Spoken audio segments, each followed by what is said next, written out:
Gather round, story lovers, and let's dive into an adventure with a boy named Oliver. Oliver was a 9-year-old with a heart full of courage and a mind buzzing with tales of swashbuckling pirates and hidden treasure. His favorite book was a dusty old volume about Captain Blackheart, the most fearsome pirate to ever sail the seven seas. One sunny afternoon, while helping his grandma clean out the attic, Oliver stumbled upon a small, wooden chest tucked away under a pile of old blankets. His heart pounded with excitement. Could it be? He carefully lifted the heavy lid. Inside, nestled on a bed of faded velvet, was not gold or jewels, but a single, rolled-up piece of parchment tied with a weathered leather string. With trembling hands, Oliver untied the string and unrolled the parchment. It was a map. It wasn't just any map, though.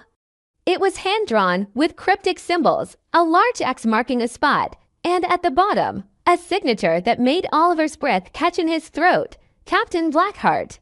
He knew this was it, a real-life treasure hunt. The map led him not to a deserted island, but to places right in his own town.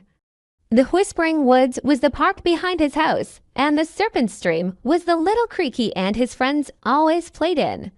He called his best friends, Maya and Leo, and showed them the map.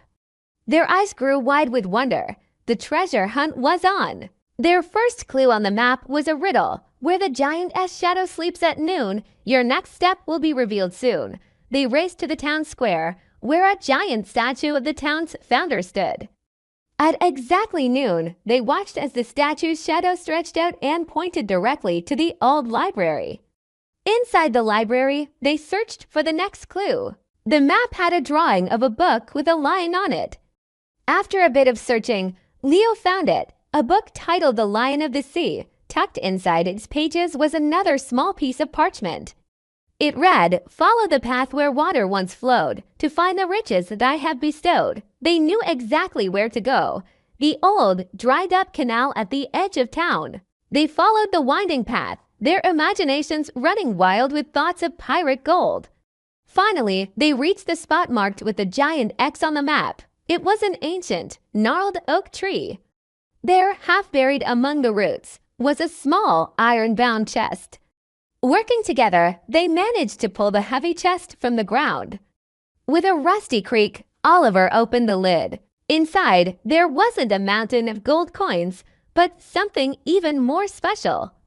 There were old, fascinating coins from around the world, a beautiful compass that still pointed north, and a small, leather-bound journal.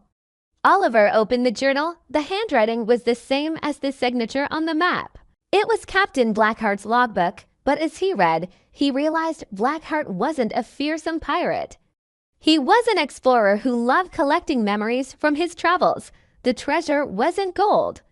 It was the story of his life, his adventures, and his experiences. Oliver, Maya, and Leo realized the greatest treasure wasn't what they found in the chest, but the adventure they had together. They learned that real treasure is about friendship, discovery, and the amazing stories that connect us to the past. And for Oliver, it was just the beginning of many more adventures to come. Thanks for joining us on this amazing journey. If you loved Oliver's story, don't forget to like, subscribe, and hit that notification bell for more adventures. See you next time!